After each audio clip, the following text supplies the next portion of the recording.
And I think if we look at just the absolute tumult that AI has caused for businesses globally, and we want to recognize that AI, it's just the start, right? There's robotics, 3D printing, quantum computing, nuclear fusion, green energy abundance, private space travel, CRISPR, genetic editing, augmented and virtual reality, blockchain, nanotechnology, brain computer interfaces, graphene and other advanced materials, lab grown proteins, all of these happen technologies faster and faster and faster. Absolutely. right, and they're coming at an embrace, but all of these technologies will change. Each of them individually will change business as we know them.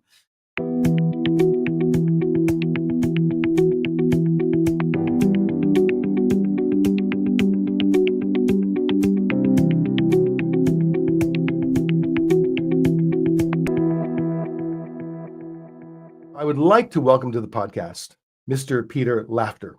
And Peter, I think first of all, we're going to have to clarify, your last name, that it's not a stage name. It's not a character name. You are actually Peter Laughter. And I think we can't introduce you without you at least giving, a bit of an explanation of that background and that name. But then also tell us who you are. Give us a little bit of your background. What I promise you, those of you who are logging into the podcast, Peter and I, we've had a number of conversations. This is going to be very informative, very entertaining, very engaging, and we're going to address some really challenging workplace dynamics and do so in a positive, productive way. So I'm very hopeful and excited about this particular podcast. But first, Peter Laughter, tell us about you. Well, I am Peter Laughter, and although it is not a character name, I've been told that I am a character. And as I've just entered into public speaking, I've been leaning into that part of my life and having a lot of fun with it. Thus the mustache. But I think the most important thing I want people to know about me is my purpose in life. And based on the fact that we humans are, all of us, deeply and profoundly connected in ways that we are cognizant of and ways that we're not, my purpose is to lift up those connections so they're apparent and visible and tangible in our day-to-day lives. And really, was an entrepreneur in the recruiting and staffing industry for most of my career. And it was very, very successful early on, but I started to run into trouble. Recruiting is inherently broken and staffing is extractive. And recruiting is broken because we apply this really simple process of buying stuff to the immensely complex process of engaging with other human beings.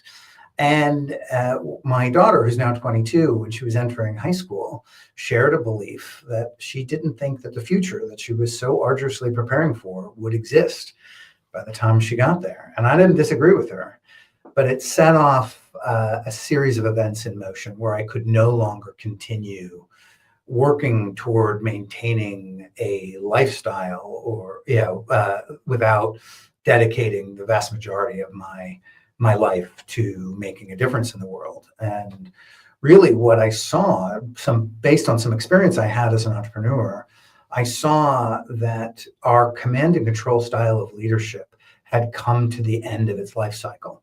And it was time for as a society and for businesses to radically shift the very concept of leadership and organizational development from command and control to a network system of distributed authority.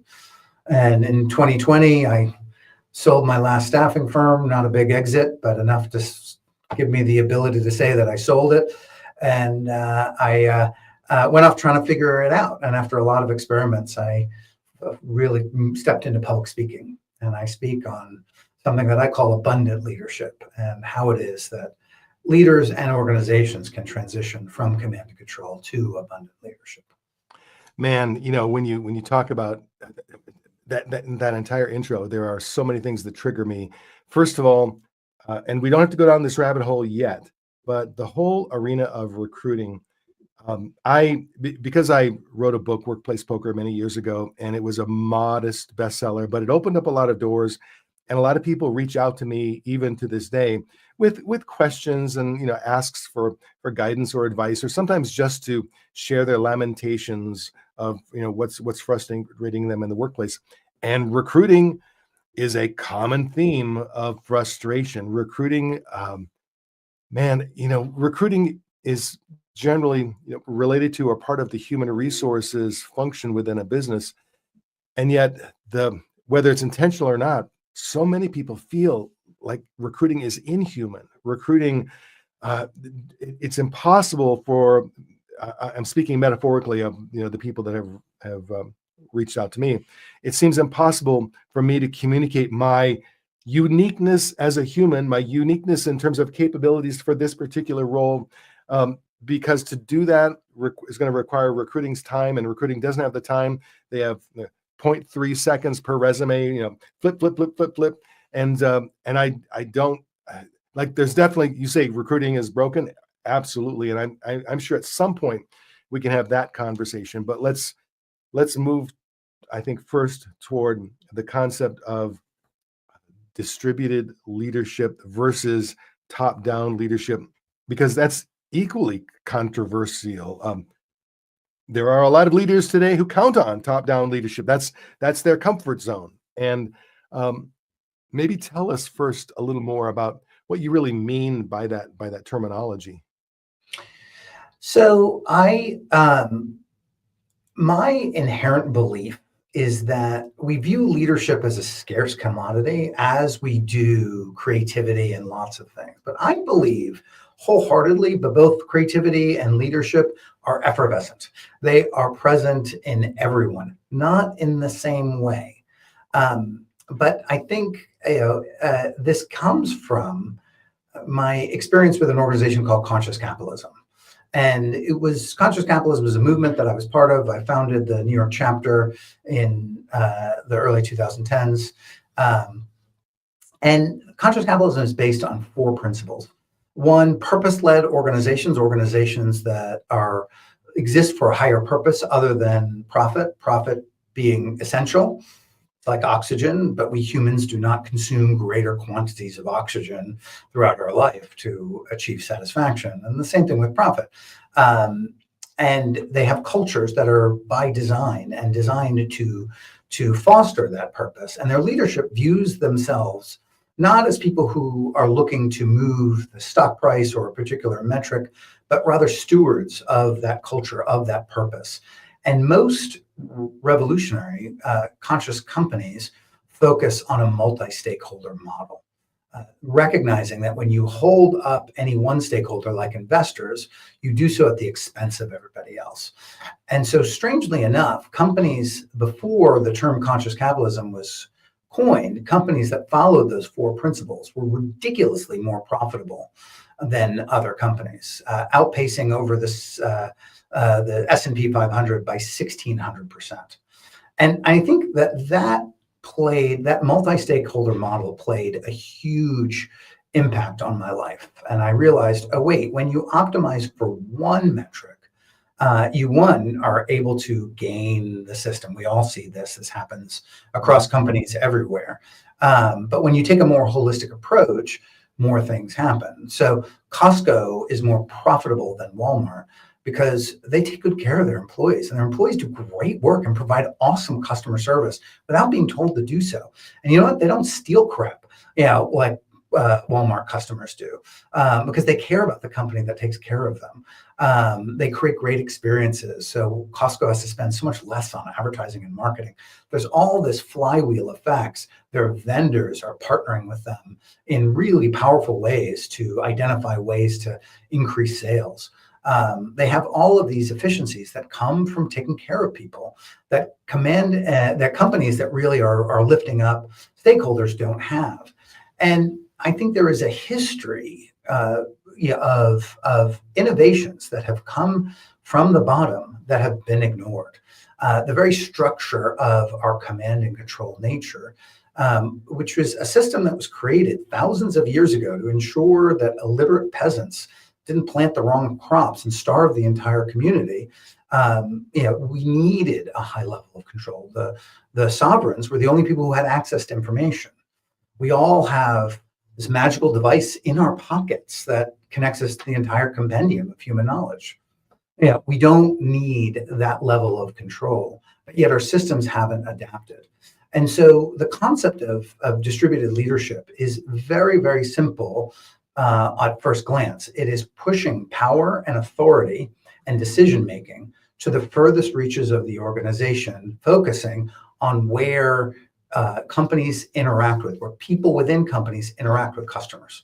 And it is allowing those people to use their inherent leadership ability, their inherent understanding of their market, of their customers, of their jobs, and to deploy those things in order to make decisions, often very, very large ones. And often people will say these are non-hierarchical organizations. That is not the case. It is more the philosophy of where you are willing to give power and authority.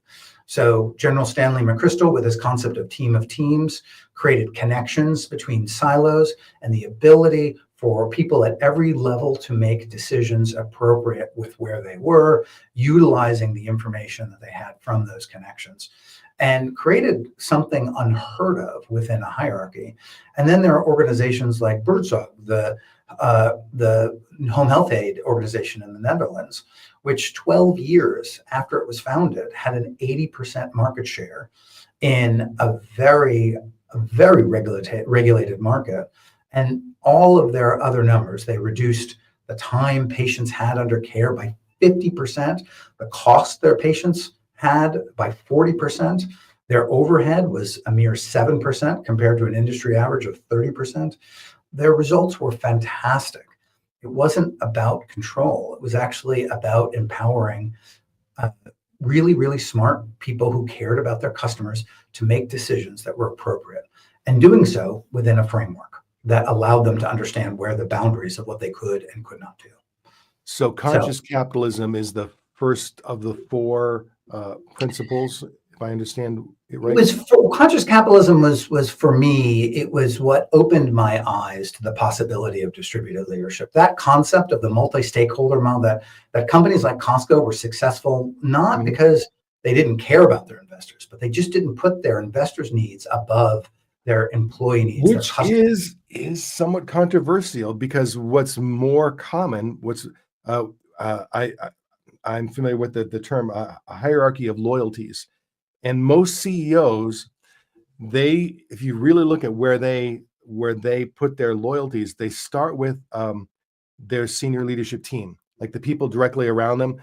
That's number one. Then shareholders, then customers, and then generally employees are last. Now, for a lot of them, if you lay it out that way, they will resist. They will say, no. I'm equally loyal to everybody. But when push comes to shove, when you have to make tough calls, you have to make decisions, and that's generally how it flows. I'm going to protect the people around me first, because we have this unspoken agreement. I protect them, they protect me. And then as long as I take care of my shareholders, then I've got my own security, and then work their way outwards.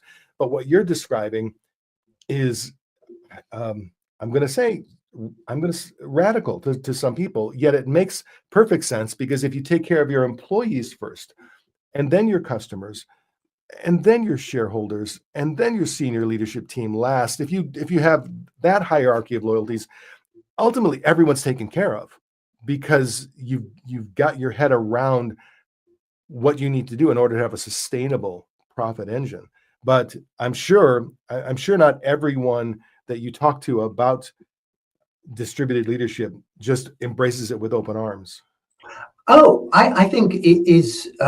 It's quite controversial. I think the conscious capitalism was controversial in its day. I think it's less so now, although inconvenient. But I think distributed leadership is very, very radical. Yeah. However, command and control is clearly not working. So IBM and McKinsey both have done studies on large-scale corporate initiatives and their efficacy. 70% of large-scale initiatives fail. 70% of what corporations do from a project improvement base ends in failure. That is a number that has not changed in 20 years. This year, American businesses are expected to spend over $2 billion on technology transformation. And the people who are writing those checks know that 70% of that money is going right down the drain. $1.4 trillion that will be wasted this year. And that's equivalent to the combined GDP of Poland and Switzerland. This is an astronomical number that we are just throwing away and knowing that we will throw it away. Our employees are disengaged. Gallup has done an engagement survey for over 20 years. In 2023, they had record levels of engagement. They were so excited. 23% of global employees were engaged in their job. 23% was the best they've ever done in 20 years. That is abysmal. And so the command and control approach to that is we have to change that metric. So we're going to drive higher engagement through a command and control methodology. We're going to drive recognition programs and incentive programs, and we're going to reward engagement. And we're going to do all the things that may in fact be creating the disengagement. We're just going to dial it up and then be surprised. Well, shockingly, the numbers are going back down again when it comes to engagement. So I think we can pretty much say that is not working. And if you look with the quiet quitting movement, of 2021 and 2022 and 3, when they looked at that, they looked, why is it? There was two things that employees were looking for: meaning and agency. They wanted to know that their work made a difference, and they wanted some say in how they applied their efforts in those directions. Now, so we have on one end, on the other side, executives are suffering.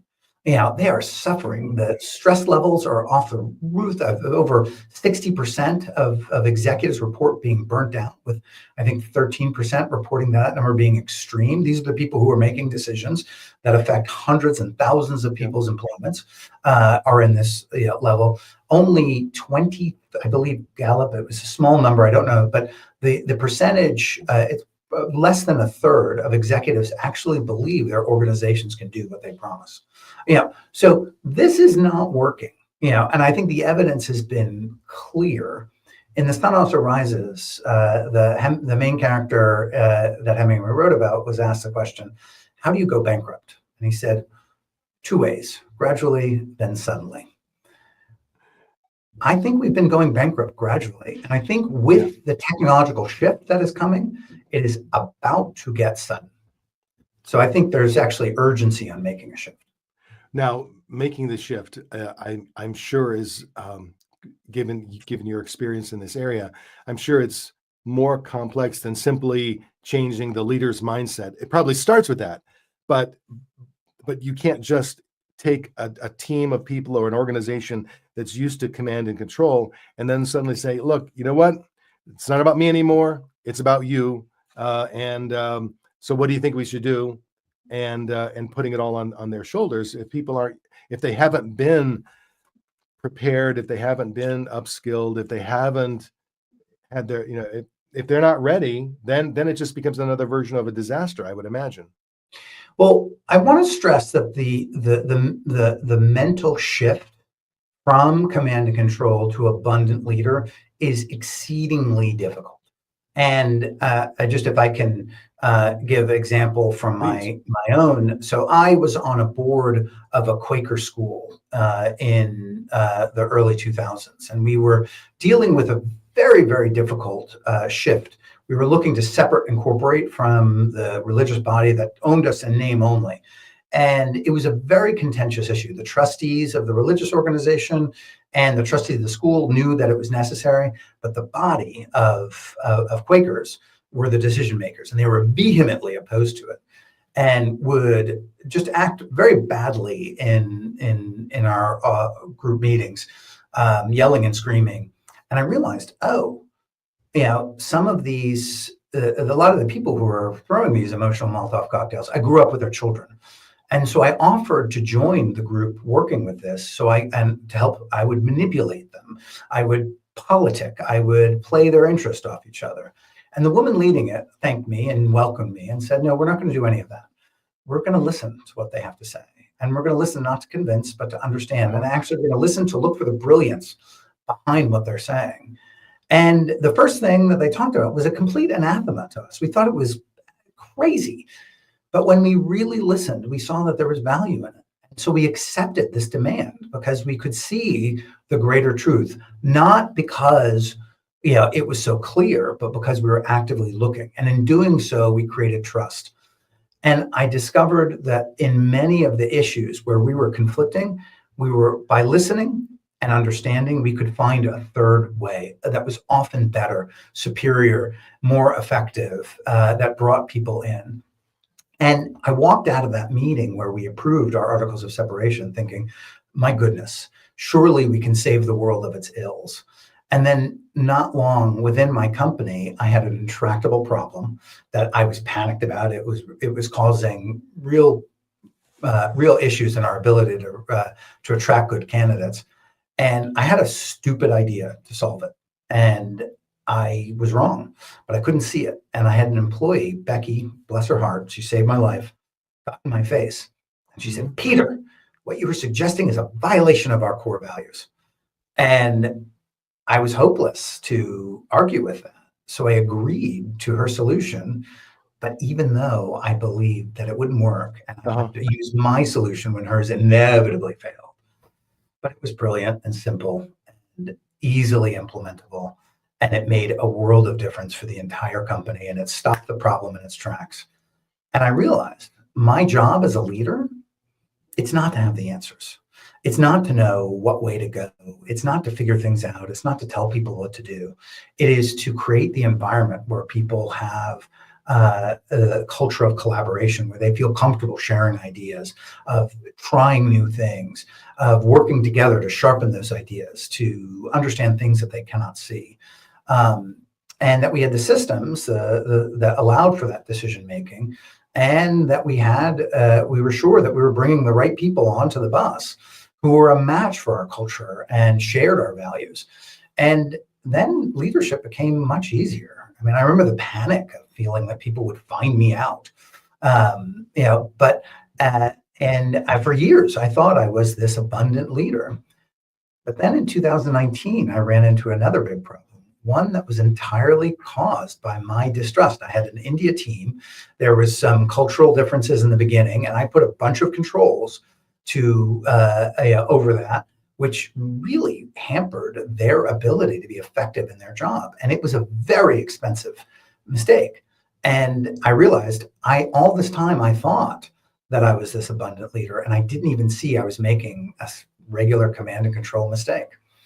And it was very, very, very educational for me. And since I've been in the distributed leadership space, I've seen many distributed leaders fall into that same trap. Mm-hmm. And it's not that they're bad people. It's just that we grew up in command and control. It's all we know.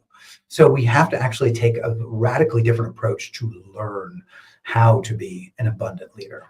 So tell me, in a distributed leadership environment, is there a role for the leader to be a discerning arbiter? At some point, is the leader the person who helps guide in one direction or another, or is it truly distributed where, okay, we're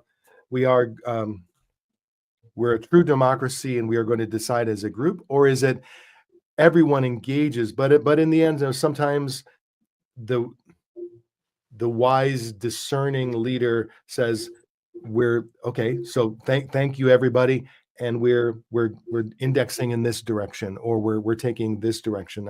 I guess give me a sense of what does the leader do in a distributed leadership role, or what does the formal leader do, or what role do they play? Yeah, so I think it is and I will give an example, a couple pop culture examples.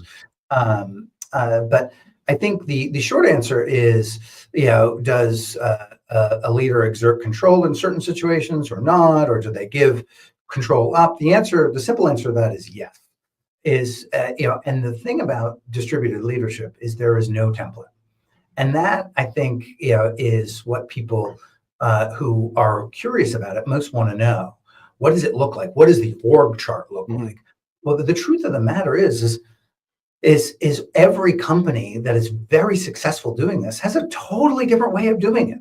And what I've discovered that it is actually the process of creating the organizational structure that worked for their culture, their industry, their regulatory environment, their needs, and figuring that out is the process that command and control leaders need to go through to become abundant leaders. This is not something you can read the books, you can listen to the talks, you can do podcasts and workshops. It is something that needs to be experienced. There's something that happens when you start to see your employees showing their full understanding of the marketplace, giving their insights, allowing you to tap into their full capabilities, their intelligence, something that most organizations can't do, creates a fundamental shift in how you view leadership and the need of leadership. I've seen, it's not common, but I've seen leaders who very intentionally delegate to help their people grow. They don't simply delegate to take workload away from themselves, but they delegate stretch assignments. They delegate growth experiences, and then they mentor those growth experiences, knowing at its best, what I've seen is leaders who do grow their teams, and then it almost happens organically, because once people have those capabilities, they itch for the responsibility once they have it. And if you've got a leader who is confident in himself or herself, it's easy for them to then let that go, and it frees them up to evolve to another level. Exactly. But that's pretty rare. I've seen it, but it's not real common. Well, here's why I think it is going to be more common. And so, I've established my belief, and I can go more into that command and control is failing. And I think if we look at the absolute tumult that AI has caused for businesses globally, and we want to recognize that AI, it's just the start, right? There's robotics, 3D printing, quantum computing, nuclear fusion, green energy abundance, private space travel, CRISPR, genetic editing, augmented and virtual reality, blockchain, nanotechnology, brain computer interfaces, graphene and other advanced materials, lab grown proteins. All of these technologies faster and faster and faster. Absolutely. Right. And they're coming at an embrace, but all of these technologies will change, each of them individually will change business as we know them, creating an incomparable, a complex environment. But also, these technological waves are coming faster and faster. We had 50, 70 years between the railroad and electricity. We had time to adapt. But that's going away. These are going to come every couple of years. But something happens when waves come closer and closer and get bigger and bigger. They merge, right? Right now, we're seeing huge advances in the area of robotics. We're by some people believe that we're a year or 3 away from many people having humanoid robots to do their dishes and cooking and laundry in their house. This is Jetson stuff that 2 years ago was incomprehensible. And so the wave of generative AI and robotics have merged and is creating entirely new waves that we really can't imagine the impact of how that is going to happen. So I think we are moving into a period of time. Command and control has been declining over the last 20 years.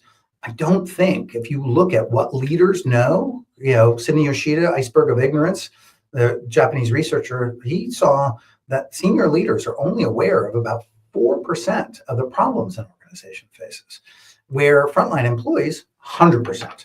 Now, if they're missing 96% of the problems, what percent of the opportunities are they missing? This is and if as those technological waves, these opportunities and threats start appearing, all around an organization at an exponentially increasing rate, I just don't think this model is going to last. At the same token, there are organizations that are experimenting with distributed leadership.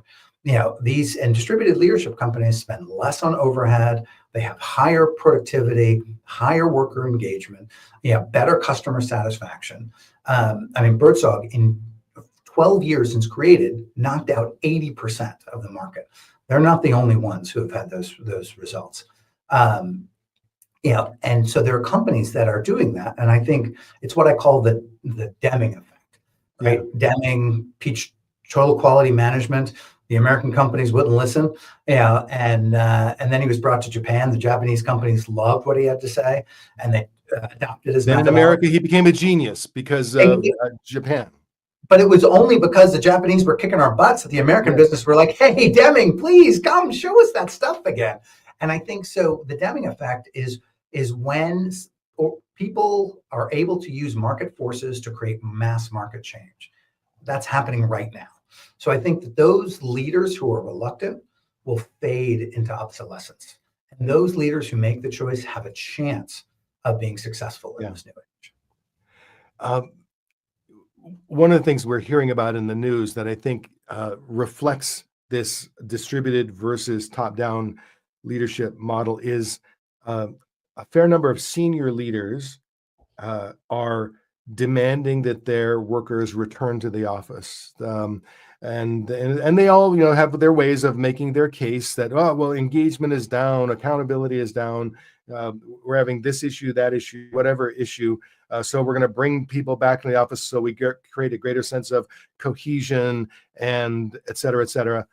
And employees oftentimes don't like it. They're frustrated by it. They're frustrated by the absolute demand. In fact, Amazon had employees formally protesting.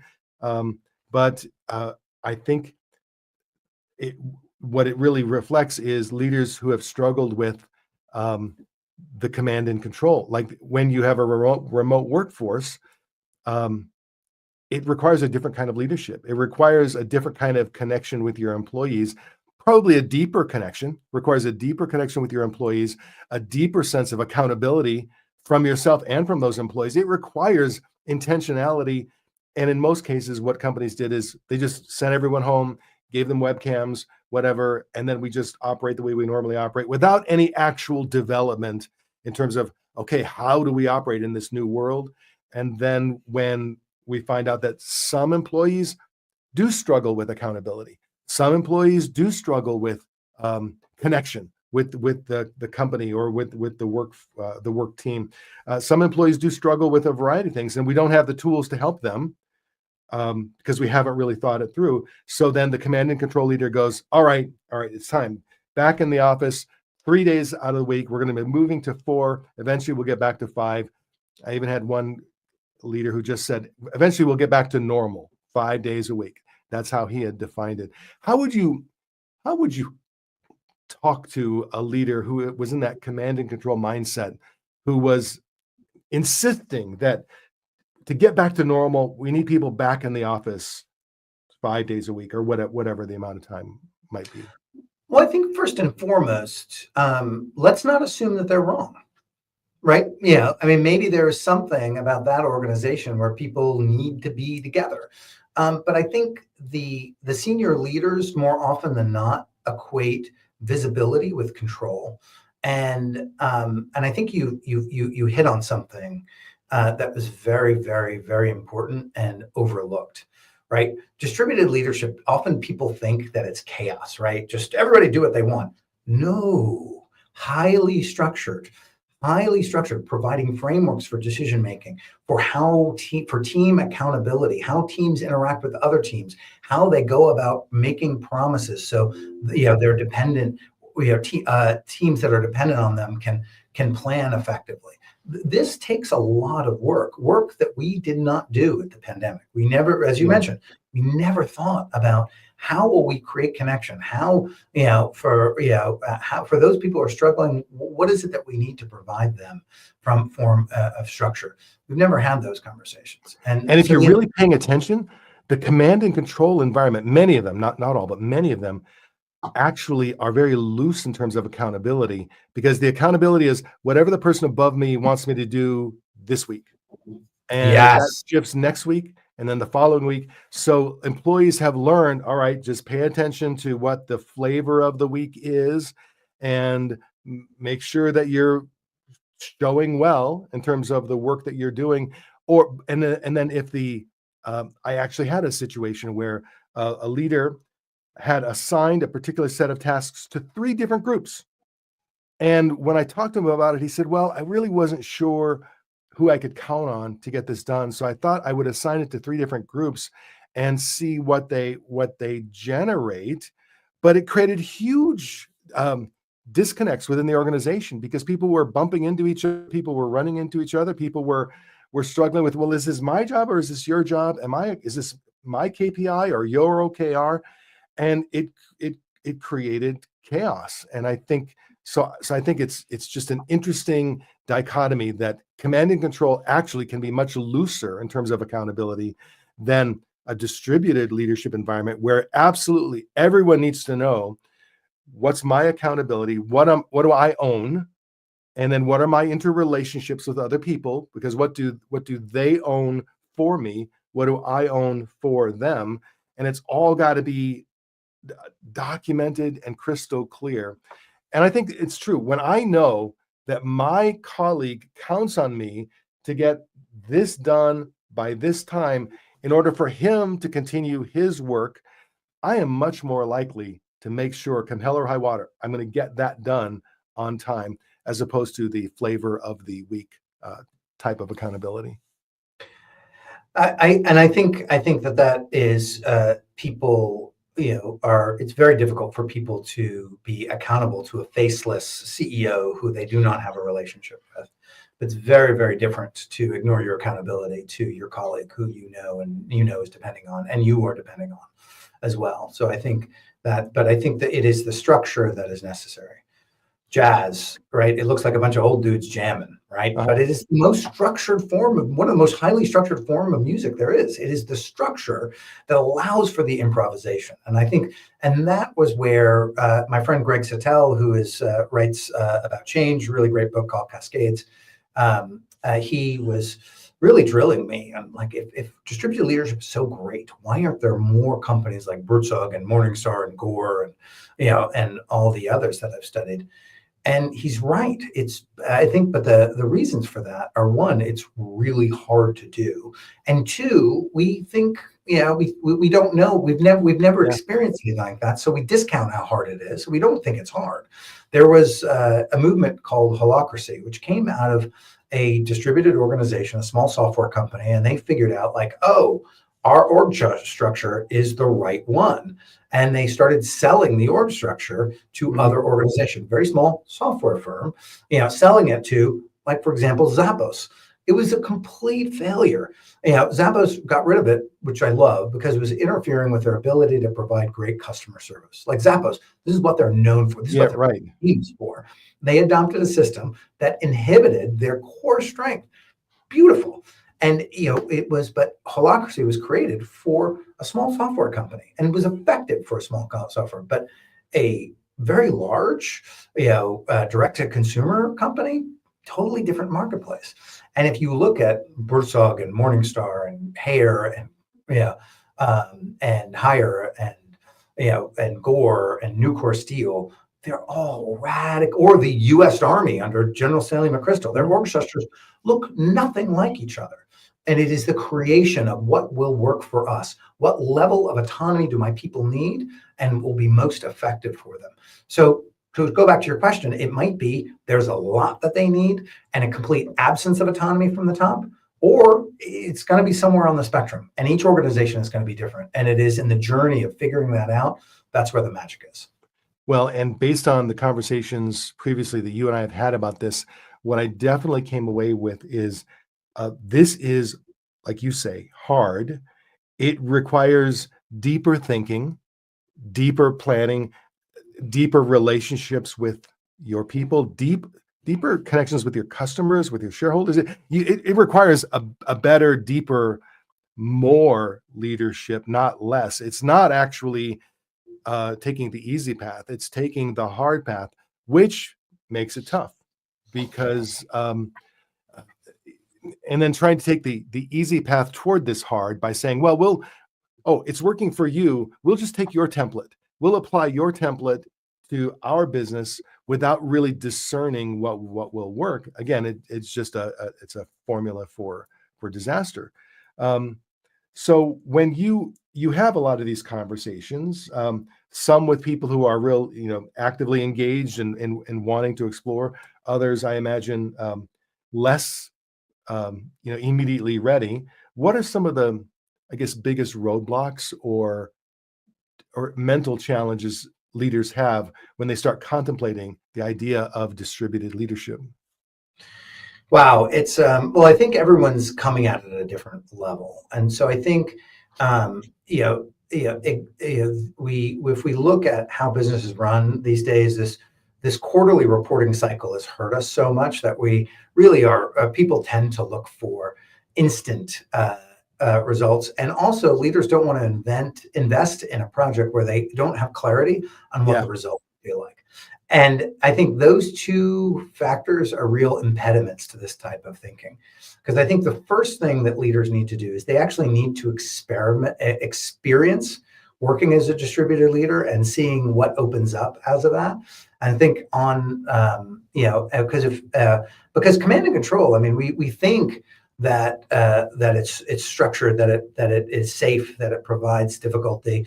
The leaders on the top, they think they have this huge, great view. But the information that's flowed to them is limited. There are people withhold bad information. No one wants to be the messenger who gets shot. So actually, the clear view they see, it's actually fog, and they're interacting with that fog as if it's reality. And the people in the middle are highly trained. They see lots of stuff, but they are stuck in silos.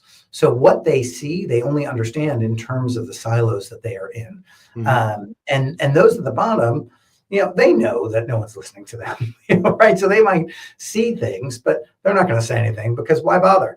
So I think it takes leaders who are willing to look into experiencing something different.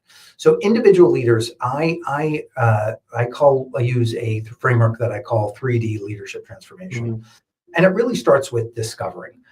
So abundant leaders begin with awareness. So these are not roles or direct reports, but really looking at what's happening around them. So this isn't about gathering data. It's about gathering perspectives and looking at what data tells people, how different people within your organization from different sectors are evaluating that data, asking questions like, what are we noticing? And hosting what I call cross-functional horizon scans, different from people, from different organizations or different silos, really looking together and making understanding, using reflection loops to embed learning and understanding, and shifting from roles to perspective. What are you seeing? How do you understand that? And then moving into a defining area. This is, and my doing is really sponsored by Dave Snowden's Cynefin framework and estuary mapping. The do practices are really focusing by a program called Strategic Doing and leaning from complexity. But it really looks at recognizing that defining a fast forward means bringing the right people together, people who have the best experience based on relevant context, but not title. And then you're forming teams around real challenges. You're looking to respond to these emergent threats that are coming from these new technologies, these recombinant opportunities that come from technological waves merging, and then forming emergent leadership teams with different sets of experience and being able to combine those experiences, the assets gained from those experiences, to create new assets. Looking at questions, what can we do? What should we do? What will we do? And operating in short frameworks. And then really, committing to taking action in sprints, really looking at what can we do right now to move us closer to our goal based on the combined assets that we have. What will we do? What should we do? And what will we do? And then coming back and saying, what did we accomplish? What did we learn? What new assets did we gain? What is it that we can do now? What will we do? And this way, when dealing with complex problems with multiple causes and solutions, you're navigating a path forward as you go. So I think that's how individual leaders can work. And then with more structured ways, using tools like a challenge mapping created decades ago by Procter and Gamble, really looking to make sure that you have a shared understanding of the problem. And in doing so, realizing, oh, I didn't know that. Oh, I didn't think about that. That never occurred to me. You have leadership teams who start to viscerally experience they don't know everything that they need to know. And then the desire to widen the circle with that and create structures, looking at other tools like SRAM mapping or Cynefin or Wardley mapping. But throughout these, to really understand what are the implications of strategy, and then using the tool strategic doing, this non-hierarchical project management methodology that is based on about 10 different leadership principles. And leadership is passed on not by experience or title, but who excels in those particular leadership principles that are necessary at different points of time of the project. And so throughout that process, leaders see their employees who are able to do so much more than they ever imagined, that they are much more capable and insightful. Then you can start to have that trust, and you're creating trusting relationships throughout silos. And then can deploy those relationships to grow that understanding and use those understanding and relationships to build a distributed model that works for that organization's culture, needs, and environment. So this seems aligned with, not the same as, but aligned with philosophies like servant leadership, but not the same thing. Could you just take a bit, like unpack that, just so that people don't confuse themselves by thinking, oh, this is servant leadership. It's that, but it's not that. I can tell just from listening to you.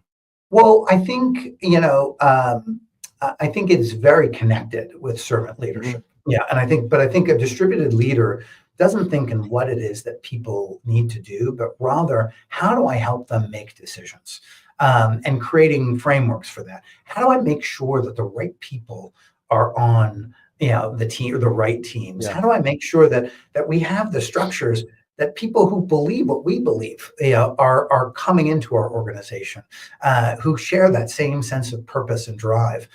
This is the role of the modern leader. How do I make connections throughout the organization and strengthen those connections? So this is a vital to do that, role. You have to know your people so much better. People are so much more than just bullet points on a resume. But to go that deep with your people takes time. It takes discernment and awareness. Back to the message of hard. It is harder work. One thing I don't want to do is forget, because when we started, you said there were 4 pillars of distributed leadership, and I think 4 pillars of conscious capitalism. Oh, I'm sorry, 4 pillars. Yeah. Okay. What are the 4 pillars? Which inform me, but are not necessarily related. Okay. Yeah. And interestingly enough, I left conscious capitalism because I found on a leadership level, they were making decisions that were not consistent with what the chapters were doing. It was the same issue of command and control that really had me pull back from that organization. Interestingly enough, they're really now very much looking at distributed leadership. Well, I imagine this comes from pure ignorance, but I imagine trying to effect conscious capitalism, because there are some inherent challenging dynamics there. Because the first thing that I thought of when you said conscious capitalism, I thought, well, is that like compassionate conservatism?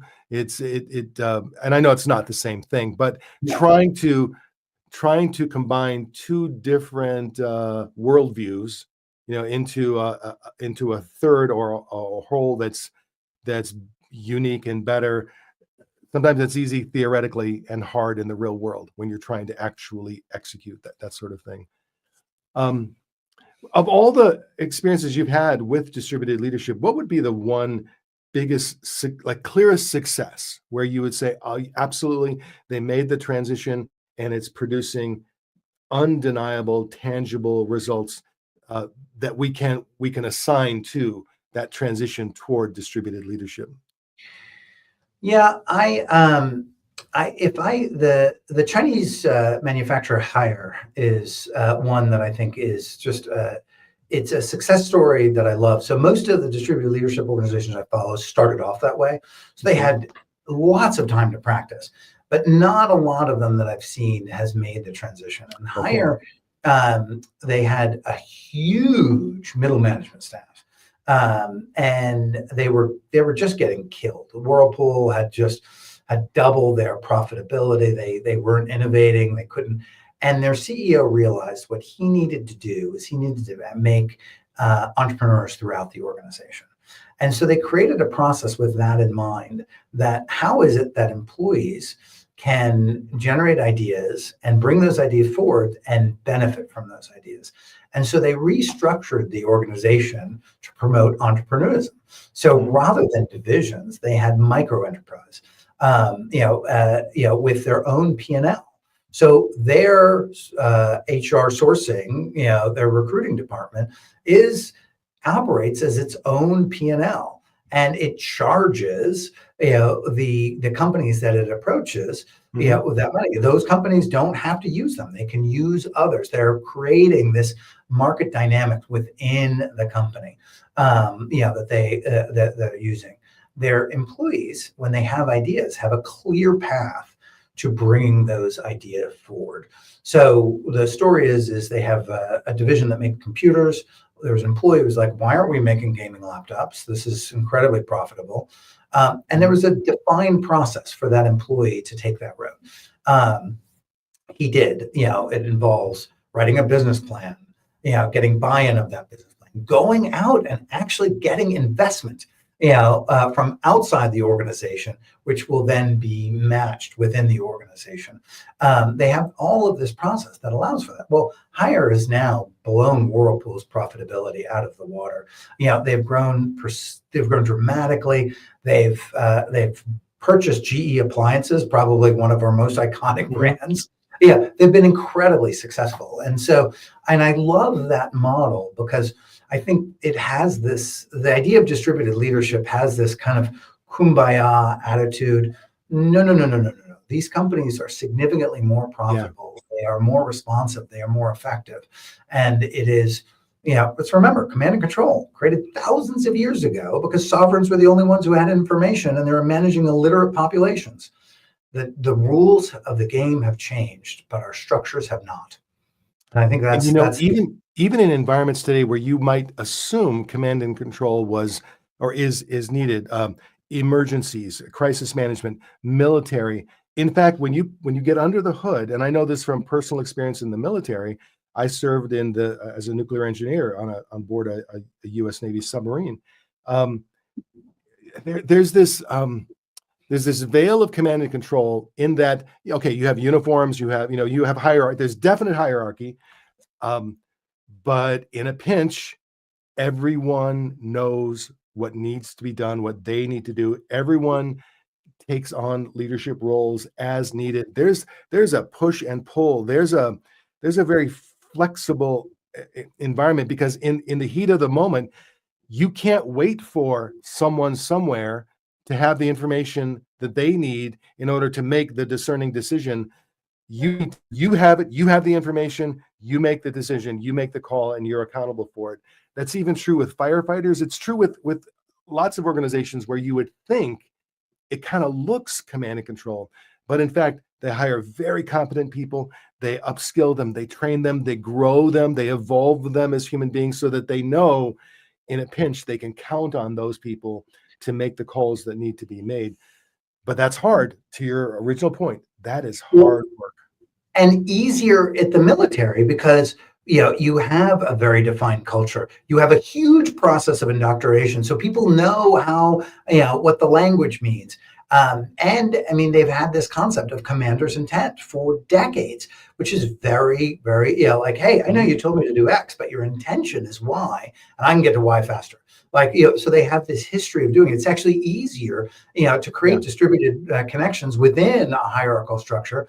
And you're right, emergency management firefighters has always been the people who are on the ground first are in charge. I've heard, I used to live with a bunch of volunteer firefighters, and they played me a tape of what it was like for like the most junior firefighters were the first on the scene, and they're like, oh crap, what do we do? But they did it right because they had more knowledge, and they're only replaced when someone on the scene has more knowledge than they do, and so it's so I think there's real evidence for this being effective. They didn't do that because they were, those folks in the military or those firefighters were kumbaya. They did it because it would made the most sense, and I think that's an important lesson, that we need to look at with that. So the one thing that really resonates with me is that we're not moving in this direction quickly enough. We're not moving in this direction quickly at all. You have some early adopters. You are definitely talking the talk. You're sharing the vision with lots of individuals and organizations. But when you look at our world broadly speaking, it seems like the overall flow of the world is in the opposite direction. If you look at our governmental leaders, we're drifting toward command and control and toward the disaster that gets produced by command and control. Where you look at religious organizations, you look at nonprofits, you look at military. I mean, I don't actually see an organic wave toward distributed leadership. I see the opposite, but I could be overly cynical. So tell me, what do you see in the full world, not just the command and control or the distributed leadership world, but in the world broadly? What are you seeing? So, I mean, I think let's remember, with massive technological change, there's massive upheaval. I mean, let's remember the Luddite movement, right? It's this, and you think of the societal change that happened with the Industrial Revolution. Very simple lives in the farms, subsistence farming for the vast majority of people, and then suddenly everyone's moving into the city for work.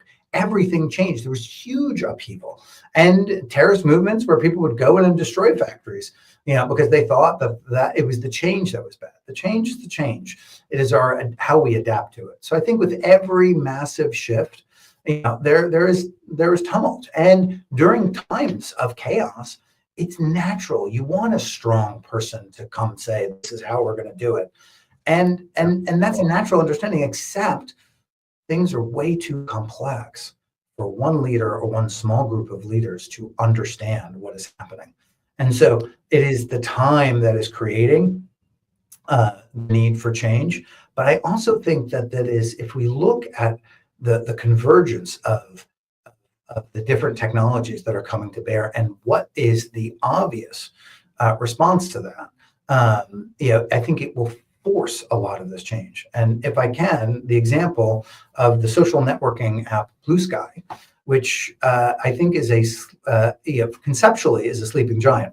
I don't know if they'll be capable. I'm a huge Blue Sky fan, absolutely. Yeah, but I think so, and I think, but what is hidden in Blue Sky? So they have this distributed operating system that's open source, and I heard their CEO a year ago talking about how certain members who are developers and got frustrated with their small team of 20 employees, limited ability to create new features, started creating those features themselves, which were then co-opted by Blue Sky at a later time. And so that's a fascinating dynamic where your users are building tools, that advance the company.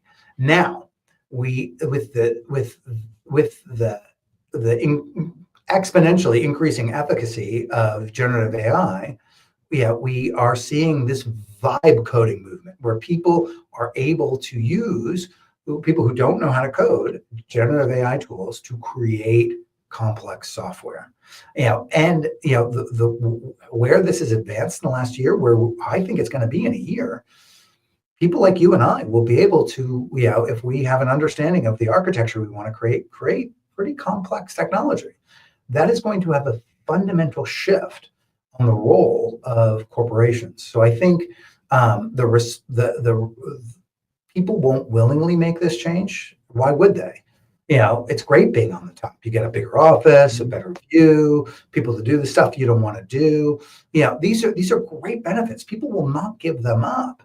And plus, I think a lot of our most senior leaders, what has gotten them to the top is this misplaced idea that only they can solve the problems, only they can do it. And that might have been true earlier in that career. It's not sustainable in this age of intense complexity. So I think that those leaders will lose, and they will lose quickly.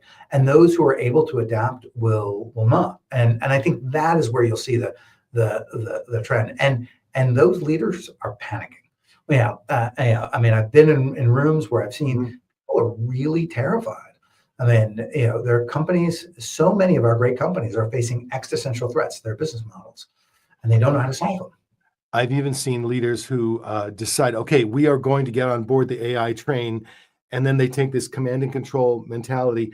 I'm going to direct you how you are going to leverage AI in your work functions. It's going to be this way and this way and this way. Here are your KPIs. Report back to me how it's going. Tell me your results, as opposed to embracing, like you're describing, a distributed leadership model to say, here's the mission or here's the vision. And each of us, you are the expert on you. You're the expert on your role. You're the expert on your job. Here are some tools, but explore the world.